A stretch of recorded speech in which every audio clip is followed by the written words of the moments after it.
कि हमर दुल्हवा पूजा पाठ से दूरे भागा, हमर दुल्हवा पूजा पाठ से दूरे भागा, मैया के जाई देव घरवा दुल्हन बड़ लागा, मैया के जाई देव घरवा दुल्हन बड़ लागा।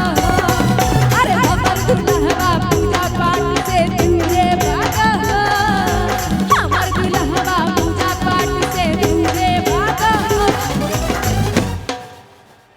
कौन कौन इस भजन को सुने हैं? तो थोड़ा प्यार आशीर्वाद दीजिए ना, सुने हैं तो।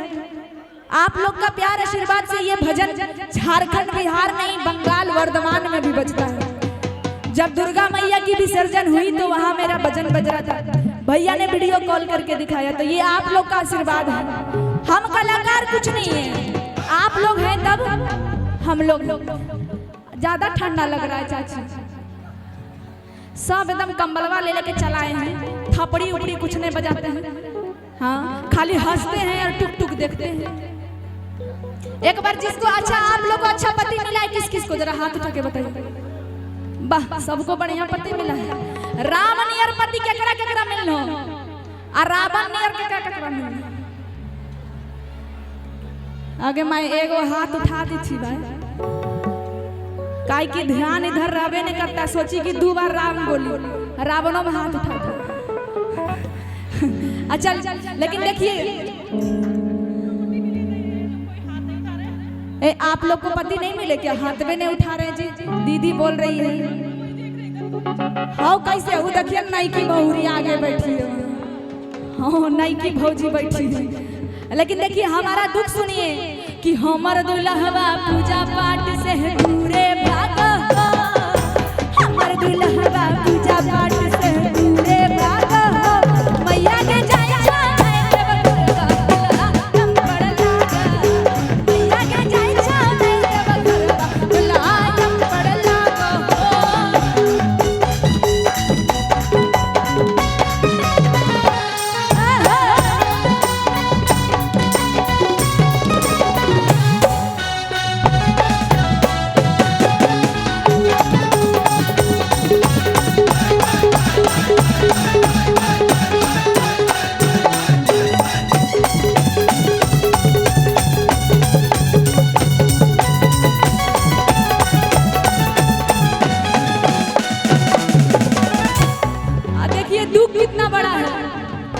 लो बिहबा फूटी गेल मोर, मैया के हमर नासी दे हो भोर। ए भैया, हाँ देखिए एगो बच्ची जा बेचारी को जबरदस्ती पैसा दिलाया जा रहा है। देखिएगा बाबू, मन है वो तो हमारा बाल देख के पहले से रो रहा है, सोच रहा है कौन चुड़ैल हमारे सामने आ गई है। आए भैया, हम चुड़ैल दिखते हैं? हल्ला कर रहे हो?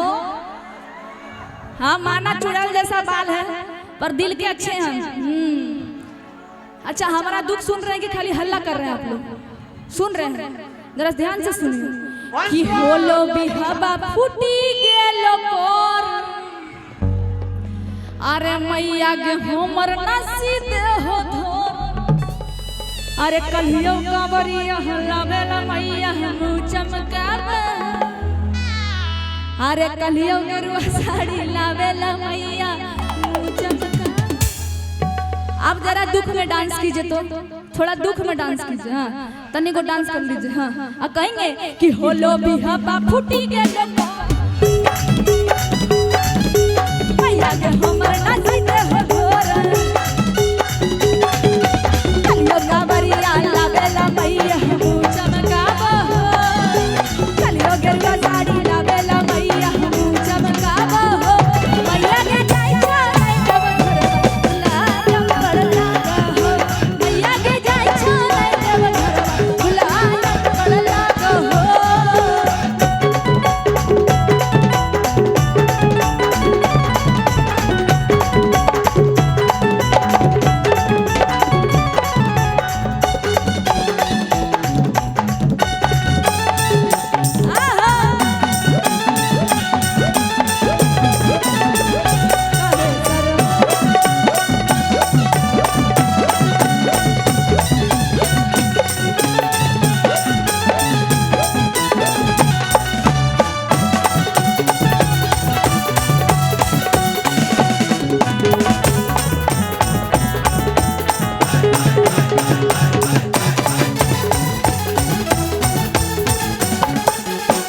आइयो ने करो हो भक्ति भजन गे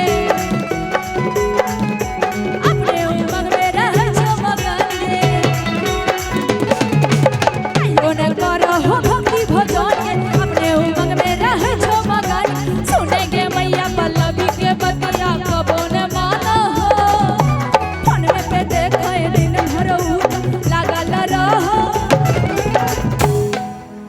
सुन रहे हैं ना दुख नहीं सुन रहे हैं आगे सुनेंगे मैया पल्लवी के बतिया कबो न माना है।